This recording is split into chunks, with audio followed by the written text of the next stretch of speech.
All right, ladies and gentlemen, we got serial entrepreneur, real estate investor, Twitter guru, Chris Munn on the show today. I'm really excited. Our first remote guest.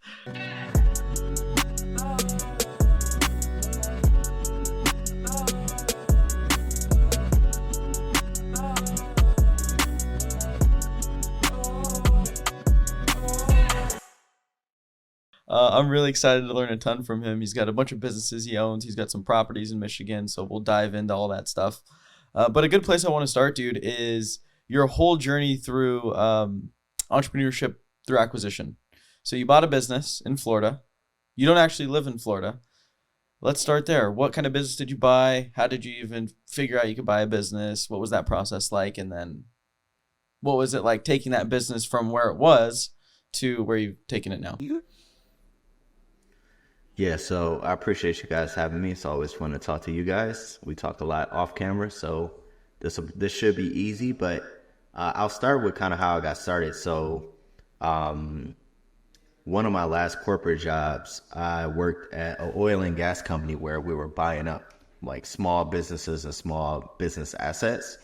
And so I kind of learned like, oh, this, I had only thought really business was like Walmart or like, like a bakery in your neighborhood. Like that's all I really thought business was. I didn't know that there were like businesses that did $20 million in revenue and stuff like that. I didn't know that existed. So when I was working at that job, I learned a lot about it. I learned how to buy those businesses, how to value those businesses. And so I took a little time off from that job and kind of got right into it. I bought a facilities management business. We mostly do commercial cleaning, but we do some other services as well in Tampa in 2020. Bought another one in 2022. Also in Tampa, a little bit bigger. So I started out pretty small. I started out buying a business that maybe made like $1 million in revenue, and now we're somewhere over 4 million in revenue now between both businesses. So it's been fun. It's just like I didn't know anything about it 10 years ago, and now I feel like I'm, fully in it. So it's been a good journey. What was so enticing about the janitorial services, and how many businesses did you look at before you decided I'm going to purchase this one? Yeah, so a couple things that I thought about. One, I did not want I was straying away from B2C businesses simply because like really just some ignorance. Like I didn't understand Google. I didn't understand Google ads. I didn't understand any of that stuff. And I'm like, B2B makes more sense to me. It seems like it's an easier sell in my experience. That may or may not be true, but a lot of times you just buy what you know or buy based on your preconceived judgment. So I wanted a business that was B2B, that had recurring revenue, and that had been around for a long time. So, and I wanted it in a growing state because I said, even if I don't do well in the business, hopefully like the economy growth will like help me out. So that's kind of where I was looking. So I looked in the Southeast, I looked in like Arizona and Texas and stuff like that. And I probably looked at 80 or 90 businesses over the course of like 10 months before I found the one I really wanted. And when I finally found this one through a broker, it took like probably another 4 months to get it closed. So it wasn't an easy process, but I love recurring revenue. I love money coming in every month for the same kind of operations. Like it's nothing new to it. We do the same thing month in and month out and we get a steady check.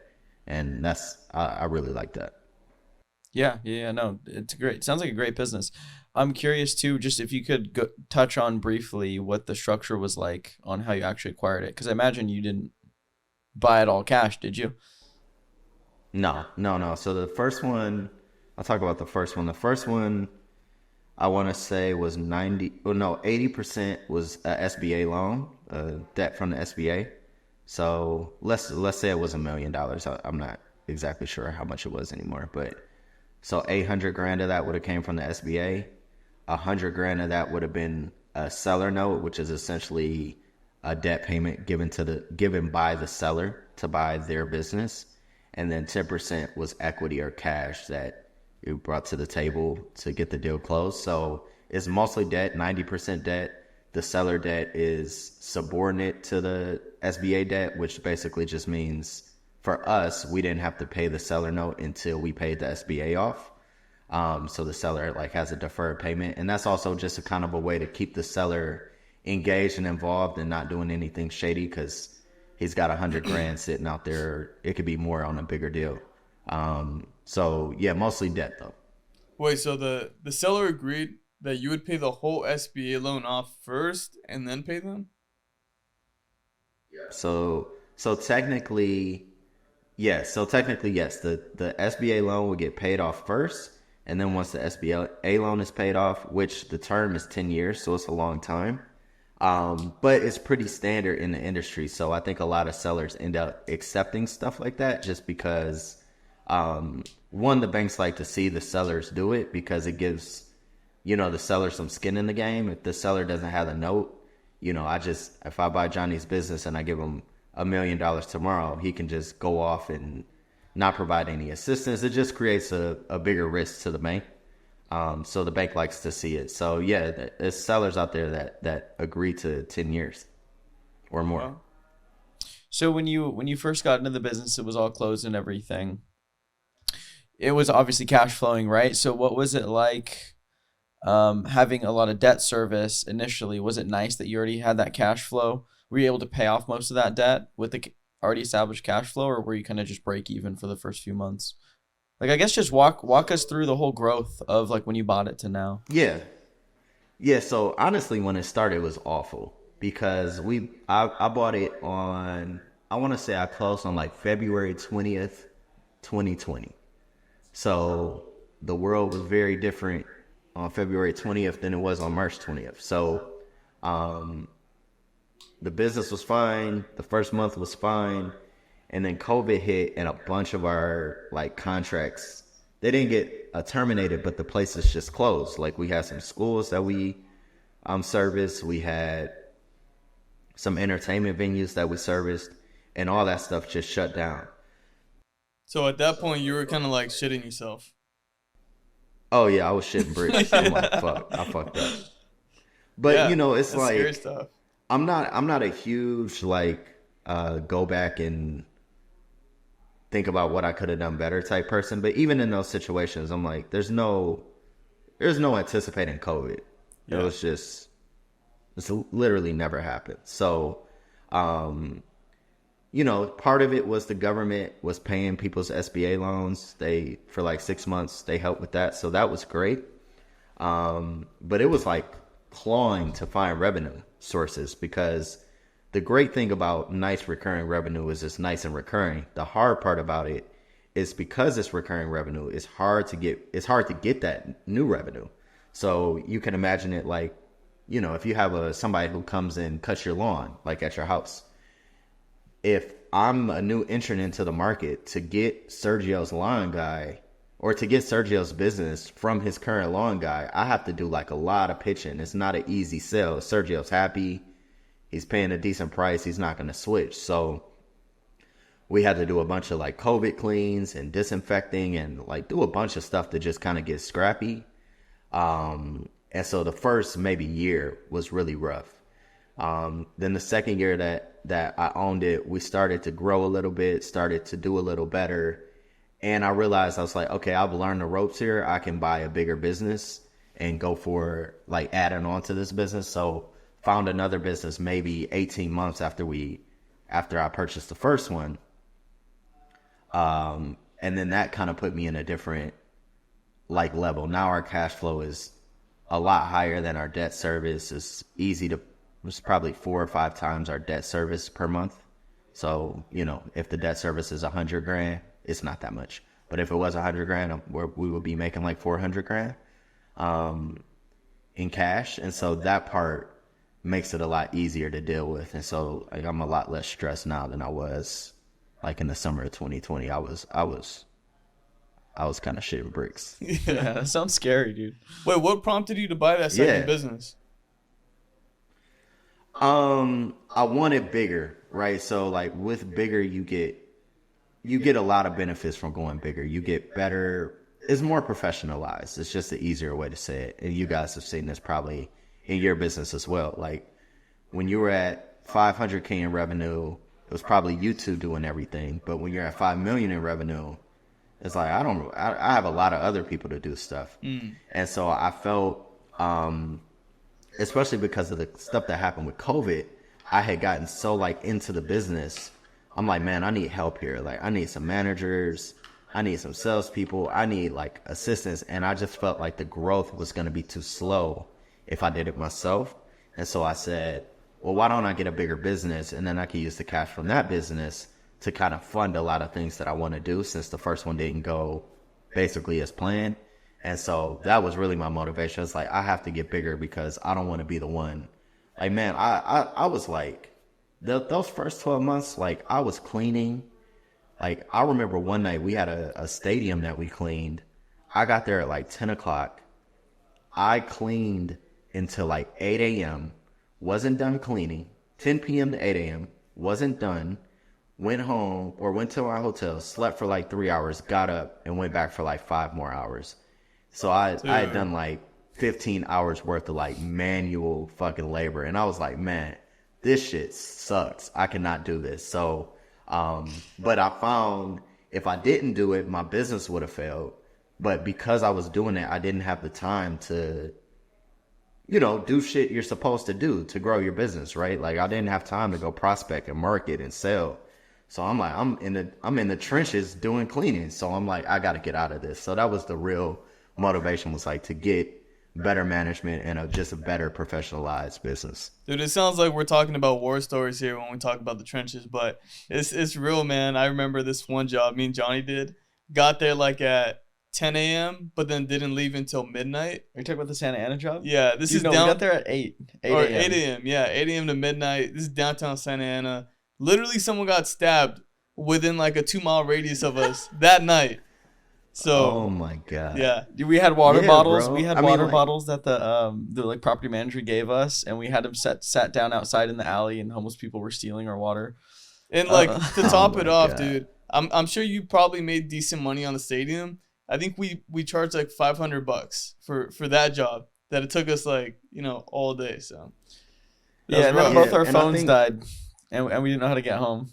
So Oh my god. Yeah, and I think the crazy part about it is like, but you have to do, like, most people have to do that stuff to get to the next level. And most people are willing to do that stuff. Like everybody wants to be the business owner that's, sitting in a nice podcast studio. But like to get to where you are now, to have a platform to be able to talk about it, you had to do a 15-hour window washing job in Santa Ana in the middle of the night with homeless people, and like that's what you have to do, and most people aren't willing to do it. I think that's the biggest difference between guys like yourselves and then like people who just always want to be an entrepreneur. It's like you got to just start, and it's gonna be some nights that you're like, fuck, I don't know why I did this, but it's for a goal. It's for a bigger goal. I always say. yeah. I will say with you, like buying businesses instead of starting them, you probably did that a lot less than we had to. And like that's kind of like the benefit of acquiring, right? Yeah. But also too, I mean, you kind of got to expect. You don't start at ground level. Yeah, you kind of got to expect, even at $1 million a year, like you're still kind of buying a job a little bit, because it's still a smaller size. $1 million business. a year. Yeah, $1 million. And a lot of people talk about that. Like, oh, are you buying a job? Are you buying a business? And like for me, I just didn't feel comfortable taking on buying like a $4 million business. I just wasn't confident. So I'm like, yeah, maybe this is a job, right? But like, I still think I'm smart enough to figure out how to take it from a job to a business. And so that was kind of the reason for the second business, the second purchase. But yeah, at $1 million, that's not $1 million revenue business is not that much, right? And so you're still doing a lot of stuff yourself. You're still managing a lot of stuff yourself. And yes, but it was a great tool to learn. And yeah, I probably didn't do all the stuff that you guys did because I came in with a floor, right? I was probably making 75, 80 grand in revenue a month. I don't start from trying to make my first dollar. So that's the benefit of buying. You don't have to go through that, but you have to pay for it, right? So that's the trade-off. Yeah, no, definitely. But it also goes to show too, man, you were always gonna make it. Like I feel like a lot of these guys who are, especially on Twitter, with the boom of, oh, I want to buy a business, I want to buy a business, dude. Most of them are not willing to jump in and clean for 15 hours, dude. Like, no one's gonna No, do that. you gotta have, yeah, I don't know, you guys have this too. Like, you gotta have such a belief in, like, the biggest thing I see, I was talking to somebody about this the other day. It's like, I'm a naturally confident person, right? Like, I feel I'm a confident person. Even when I was like, the first 12 months were going shitty, I wasn't, I didn't lose confidence. It was just a shitty time in my life, right? And so I think real entrepreneurs are naturally confident. They always think they can do something that they probably can't do, right? Or they don't know how to do yet. And so I was talking to somebody about rap music, and I was like, I love rap music because rappers are so confident, right? Like they're boastful, they brag. I love listening to it. It gets me like inspired, and I feel it. And then, you go on Twitter or on social media, and it's, you feel the opposite. It's like people are like, oh, it's doomsday, it's a recession coming, like, what are you thinking? And I'm like, man, we don't think like that. Like, when you guys start your businesses, you don't think about all the stuff that could go wrong. You think about what can go well, and like that pushes you forward. If you just focus on the shit that could go wrong, yeah, you'll never do anything. I think that's the biggest difference. It's like, man, I might be 15 hours on a ladder in Santa Ana cleaning windows. Like, yeah, you might, but you also might have $10 million, right? Like that to me is the stuff that gets people like us inspired. I think it's like the prospect of something being really prosperous for us is way greater than like, hey, I might have a shitty window cleaning job. Dude, that's such a good point, man. Because anytime stuff was going bad, especially when we started, because we started the window cleaning business with $150. So like we really had to like take all of our profit, reinvest it into trucks and equipment. And there's the first 4 years where we barely made any money because it all had to go back into growth if we ever wanted to grow it. And all that I would think about is like, okay, well, next year when these trucks are paid off, we'll be ripping it, or 2 years from now, you know what I mean? Yeah, that's a really good point. And even if that day never comes, right? Like, even if it doesn't work out the way you want it to work out, which most things don't work out the way we envisioned in the beginning, it's that belief of like, man, next year though, like, man, as soon as we get this Google ad thing cooking, soon as we get this cooking, and that keeps you going, and it's progress. Like, that's what people don't realize. Like, all that stuff is progress. And so that just adds to everything you do. So all those steps you guys took in the window, like if somebody wants to be where you guys are now, they have to take all those same steps you guys took. Like, there's no shortcut to it. So you have to take the steps where you're, scrapping and putting money back in the business because you believe it's going to pay off in a bigger way someday. Mm-hmm. Okay, let me just interrupt real quick to tell you about Home Service Academy. It's the company Sergio and I run. Home Service Academy is essentially a business in the box where our team will actually roll up our sleeves and help you build a house cleaning business and run it completely remotely from anywhere in the world, from dirt to however big you actually want to take it. To date, we've helped over 1,500 people start and grow their existing house cleaning businesses all across the US and Canada. It's something we've gotten very, very good at. And if you've been looking to dip your toe into entrepreneurship, whether that's to go full-time in a business, to replace an income, or just build a side hustle that produces you an extra whatever amount of money you want to make on the side, on top of your current 9 to 5, then click the link in the bio and book a call with our team. It's completely free, and at the very least, you'll see what it looks like to actually run one of these businesses, the time commitments, the amount of money it costs to actually start, and every good and bad thing that can come with running one of these. So again, if that's something you're interested in, click the link in the bio, and let's get back to the pod. Yeah, no, 100%, dude. But back to your acquisition. So you built the first one up, you bought the second one. What lessons did you take from the first one that made the second one much more successful? Yeah, so a couple things. Like, one, on the second one, I kept the seller around a lot longer than I did on the first one. So the first one, I got the seller out pretty quick, and he like went off and competed and it just wasn't a good situation. And I didn't know, like, people can sign a non-compete with you. Like, when you buy a business, they usually do like a 5-year non-compete. But what lawyers don't tell you is that they're largely ineffective because it's too cost prohibitive to sue, right? So it's like you don't want to go through the process of suing. So I like learned that. I was like, oh well, if I don't want this person to compete, I kind of need to keep them close, or at least if I don't even want them to have the thought of competing. So I kept the seller really close. I was scared to change things in the beginning on the first one. On the second one, I was more confident in myself. I'm like, hey, you know, we're changing this, we're changing that. Whether it's like our payroll system or the way we send out quotes, just like things that will make the customer experience better or the employee's experience better. I was like very adamant about changing that kind of stuff. And then also just being patient. It's like what you guys said a second ago, Johnny, you said, when you go in, you're like, man, we're going to do this, we're going to do that, we're going to do this. And all that's exciting. But as you get a bigger company, it's just like a bigger boat. Like you can't change directions super fast on a yacht or a cruise liner like you can in a kayak, right? So where before I'm like, hey, we need to change course. Now I think I'm a lot more thoughtful about, okay, what would be best for the team? When would be the best time to implement it? How do I get the buy-in from everybody on the team? Because we just don't move as fast as we could when it was 3 people. Now that I have a bigger organization, it's like, okay, I have to be a real leader. It's like I have to be thoughtful and give direction and try to steer the ship and give the direction in which we're going. But I can't just do that willy-nilly like we're a really small company, because even though we're still small, we still have like a good amount of people that rely on us. So I need buy-in from the team to get stuff done. Yeah. How difficult is it to manage or like lead from the other side of the country? Because like there's probably some people that wouldn't be able to do that.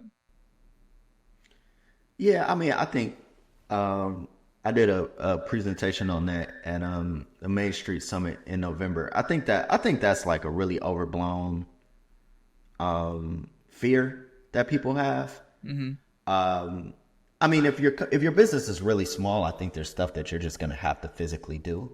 But as you get bigger, I think that's an overblown fear. Like, if anybody's read the Sam Walton book, Made in America, he basically had a remote company in the 70s.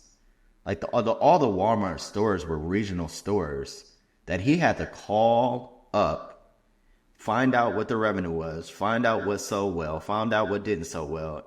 And like he would go visit from time to time, but those were regional stores that operated independently. And that's before the internet. Like that's before any other tools that we have now, right? No Zoom, no internet.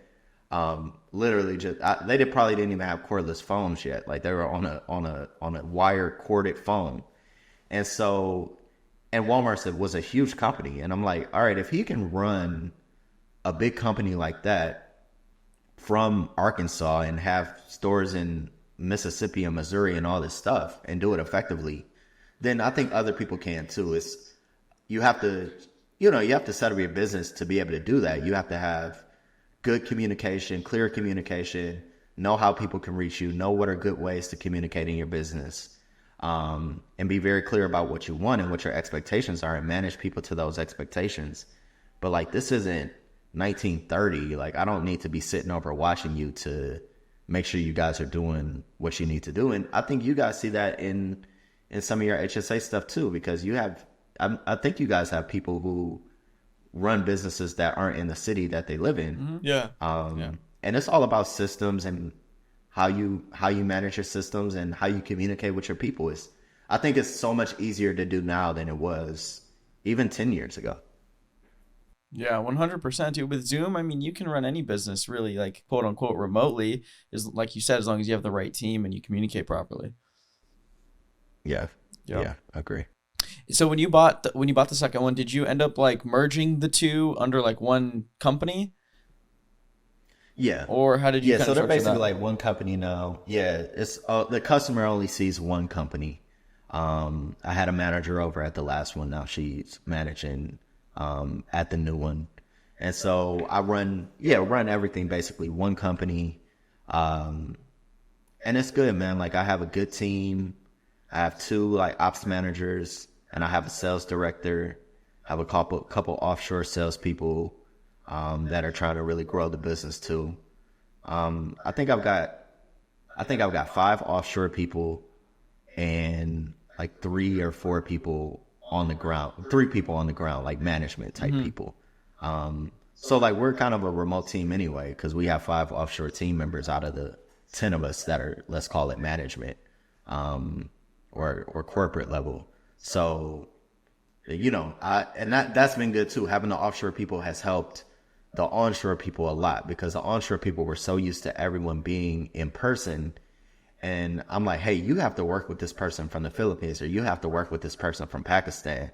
And now, okay, you're going to have to use Slack, and you're going to have to be very clear in your communications, because the person isn't in front of you to give nonverbals and stuff like that. So that has helped a lot too. Having offshore people interact with onshore people kind of forces the onshore people to say, okay, I got to just get used to this environment because this is our company now. Yeah.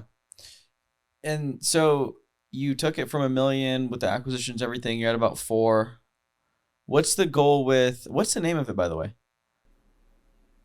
United Janitorial. Yeah. What's the goal? What's the vision with United Janitorial? Do you want to sell it? Like, what's the play? No, I don't want to sell it. I want to just keep growing it, man, because for me, I'm huge on like building out systems and putting the right people in place. And for me, if I continue to do that, then either I can be the CEO, or hopefully one day I'll bring somebody in as a CEO or general manager, whatever you want to call them, to run the business. They get paid a great salary to help grow the business and kind of put it in their hands. And if that's the case and it's cash flowing, why sell it, right? Yeah. It's like, if it's not taking up a ton of my time, why get rid of it? So my plan is to keep it. If somebody wants to give me a boatload of money, maybe I consider. I'm not like super opposed to selling it, but for what the multiples go for, like stuff goes for like 3 to 5 times cash flow in this business at the level that we are. So for that amount of cash, I'll just keep it. I mean, dude, what about buying? Have you ever thought about buying another one? And then, because the more EBITDA you get in those businesses, I mean, the higher multiple someone's going to pay, right? So, oh yeah, if you buy another one that's like doing 4 yeah. million, you get to 10 million. Well, now that multiple starts to look real enticing. I know. Now we're talking. So that's kind of part of what I think my job is going to transition into, because I've been, when I acquired the second one in August of 2022, I just spent a lot of time doing exactly what I told you I wanted to do. I'm like, I want salespeople, I want better management, I want better systems, I want better accountability, all that kind of stuff. So I spent a year and a half building all that out. So now I think all that is pretty much there. I don't have a GM necessarily, so I still may need to find that, but a lot of my systems are in place. I have to do a lot less than I used to do. And so now I'm like, okay, what do I do with all that time? And I think the best use of my time is to try to find other businesses or ancillary businesses, because we do a lot of services for people. Cleaning is like our main one, but we do floor care, we'll do power washing, we'll do window washing.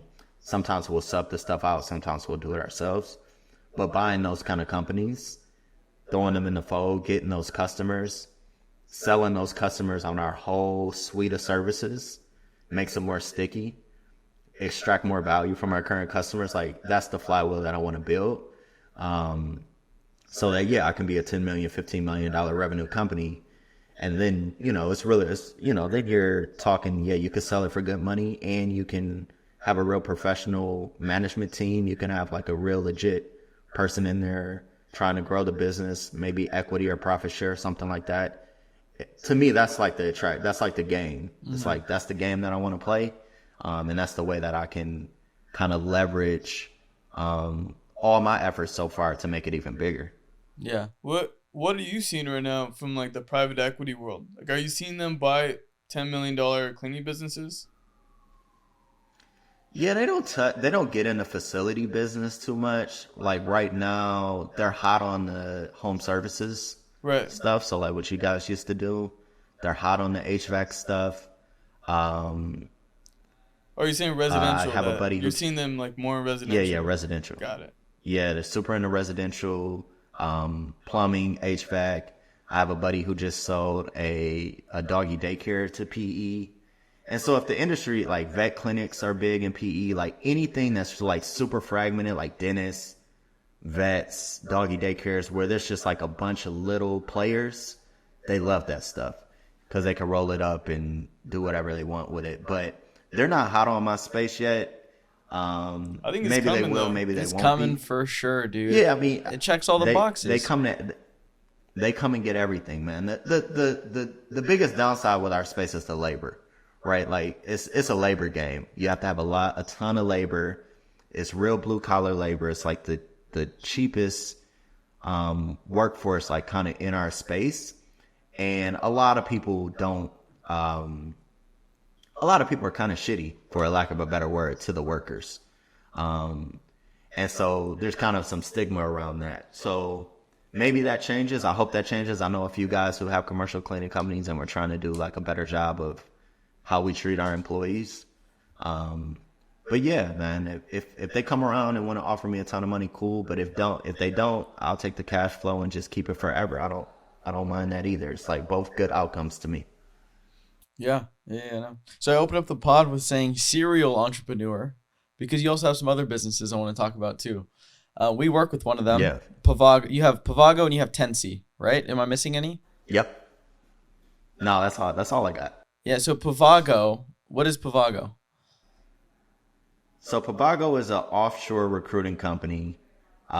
We specialize in placing offshore salespeople, but we run the gamut of what we'll place. So we'll place almost anything that you can offshore. And right now we're recruiting exclusively out of Pakistan. We have like a good pipeline there where we found a lot of success. So we started in October, November timeframe. Well, it was started in October, November timeframe. I came on as a partner in November, December. So still pretty early.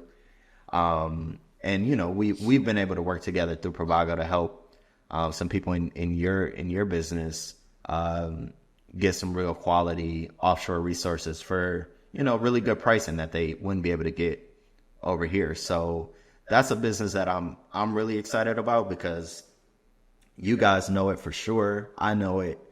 The power of offshoring is, I mean, it can do wonders for your business. And it's still, even though it seems like, oh, everybody's doing it, when you talk to real business owners, like you go to you guys YPO or Tensi, there's a lot of people still not using any offshore resources. And I always tell them, like, man, just get $800, pay for one resource, and like if you get a good one, it's like transformational to your business, lowers your costs, increases your throughput. So I'm really excited about Pavago. We have some good partnerships like we do with you guys. And we're just trying to grow that one as fast as we can. Yeah, based on the numbers you told me, it seems like it's growing. It's going pretty steady, dude. For only Yeah. 6 months, 5-6 months.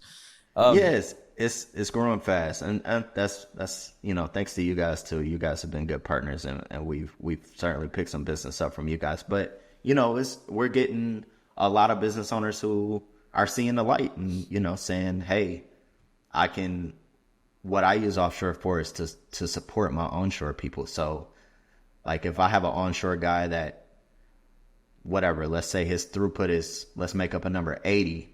If I give him 2 offshore people that just come in and do all his busy work for him and help him out and make his calls and send some emails and check emails and get him reporting, like that guy is a 3X. He's 3X what he could have been before. And so to me, that's the real benefit of offshore. And it's not like taking, hey, let's just take this whole business and send it overseas. It's like, how can we use overseas talent to really enhance the great people that you have onshore? Yeah. No, I do think it's a big opportunity. How big do you think, or like, what's the play with Pavago? How big do you think it can get? Do you have any goals behind it? Because I know you have some partners in that one. It's not just you. Yeah. So, I mean, Pavago could easily be a $10 million company.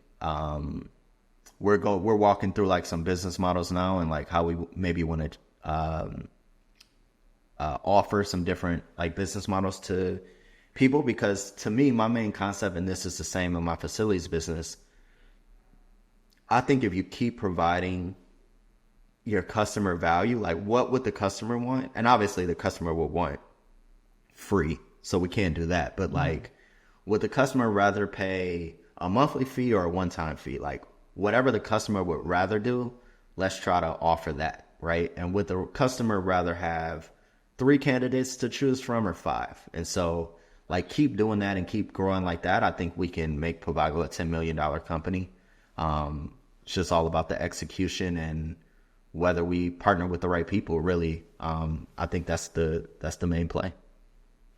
Yeah, I think with also you have the like similar to your what you said about, oh, I wanted to pick a growing state because even if I don't do well, the fact that it's growing, people are gonna need janitorial. You'll still do okay because you kind of got that that trend that you're writing. Same thing with offshoring, because I know we're both on Twitter. We both see everybody talking about offshoring. Dude, I guarantee a bulk of people are not offshoring or hiring people overseas.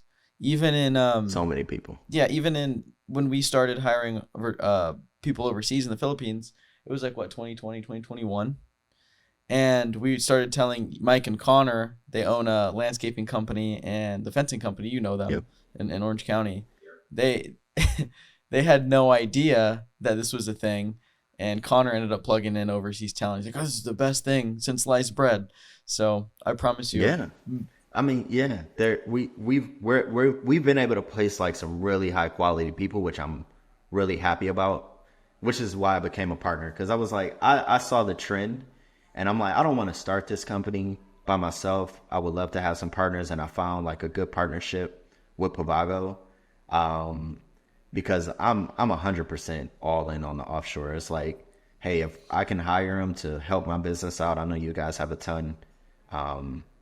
I'm all for it. So yeah, just like you said, it's a rising trend, and so like let's just stay in the game. I'm sure margins will get compressed and all that stuff, but if you build up a big enough business over time, you should be able to survive all that.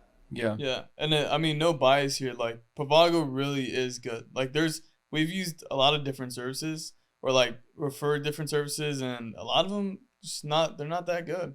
So yeah, I mean, like you said, you Well, guys do have good quality. yeah, I appreciate that. And like, I mean, I remember we talked a long time ago, and I told you guys, I'm like, hey, I got this business. Would love for you guys to try it out, and if it's not good, let me know. And we have honest conversations, even especially off camera. But the one thing that we've all tried to, so all the partners in Pavago had other businesses before Pavago. Like this was not, or they have other businesses in kind of similar to me, where they built a business, it's not taking up a ton of their time anymore, and now they're looking to do something new. And so the reason I wanted some partners like that is because there's a big difference between people who need to take money out of the business to pay their bills and people who are willing to reinvest the money to make the product better. And so, I mean, Johnny, we've talked numbers. I won't share the numbers here because I got the partners. I don't know if they want me to. Right. But like we still haven't taken the distribution from the business. Like we put all the money back into like making sure we have good recruiters, making sure our process is good, making sure we're able to find the best talent, because we're like, hey, this isn't a business that we just want to run for 2-3 years. This is a business that we really want to grow. And so I only want to partner with people like that. It's like, hey, if you think this is like a 2-year thing, you're going to be in and out, I don't want anything to do with you. If you want to make decisions like we're going to have this business for 10, 20, 30 years, those are the people that I want to do business with. Yeah. Yeah, thinking on long time horizons. That's awesome, dude. Yeah. And then you also have, and also I'll back that, dude. Pavago's dope. Like nothing but good things have been said about Pavago, and we're starting to send you more and more of our clients, and they have nothing but good things to say. So we'll plug Pavago in the description below. We'll keep it going. We'll keep it that way. Yeah, just need an affiliate link. I'm just playing. But how about Tensi, dude? This is something that I honestly, if I didn't check your Twitter this morning, I almost forgot that you had Tensi. But because you don't talk about it too often. I'm not a good salesman. Yeah, I'm not a good salesman. I gotta be a better salesman. So all right. So in probably December of 2022. I was like 6 months into the new acquisition. And I'm like, man, I don't have anybody to talk to about this stuff. You know, you guys have each other, but you know this, like your friend, a lot of friends and stuff. Yeah, it's lonely. It's like, who do I talk to about this? I'm not going to keep talking to my girl about this because it's boring at the end of the day, right? But for other business owners, it's exciting and it's invigorating. So I was like, I just sent out a tweet. I was like, hey, I'm looking for 7 people to join me. I'll find us a moderator, and every month we'll meet and we'll talk about business stuff. Like, we'll talk about what's going on. And so it was cool. I got it. So it was 8 of us. We got in the thing. I found a moderator, and I just collected the money and just paid the moderator, right? It's not a business. It was literally just me wanting to do something with other people and looping them in. And so people started to come around and say like, hey, I heard about Tensi. Can I get in? And I'm like, well, no, it wasn't even called Tensi. It didn't even have a name because it wasn't a business. I'm like, no, we have 8 people, blah, blah, blah. And then the guy who was moderating was like, hey, I think you're kind of turning away too many people that are willing to pay you for something that we could provide. And so I partnered with him, who moderates all of our sessions. And so now Tensi is entrepreneurship peer group for business owners making over $1 million. We have people who make like from 1 million probably on the dot all the way to like 60, 70 million in revenue. We meet once a month in pods of 6 to 8. So everybody's in a different pod. So you meet with that pod every month. And then we're also online. So we have online chats. Like we have this online forum called Circle, where we go and we ask questions and we post stuff, and we do a lot of stuff there. So that's been awesome, man. Like that, I built that because if you go on Twitter, there's a ton of people who are like, oh, everybody should buy a business. And then there's a ton of people who are like, hey, these people are just salesmen. Don't buy a business. Like, they don't know what they're talking about. And for me, I don't like talk like that. I don't like, hey, you should do this. Hey, you shouldn't do this. I'm more like, okay, there are some people who have done this, and there are people who have done this that need help. Like, how can you, those are the people who really need a voice and an ear. It's like, we don't need to hear from the people who haven't done it. Like, that doesn't matter. But the people who are in the, and like we said earlier, who are in the trenches, in it every day, who need community and who need to talk to people for just random stuff. Like, hey, how can I convert my cash faster from revenue? Hey, I don't have an SEO guy. Like, help me find an SEO guy. Hey, I'm really struggling with one of my managers. Like, he's done some things that I don't think are appropriate with our culture. What should I do?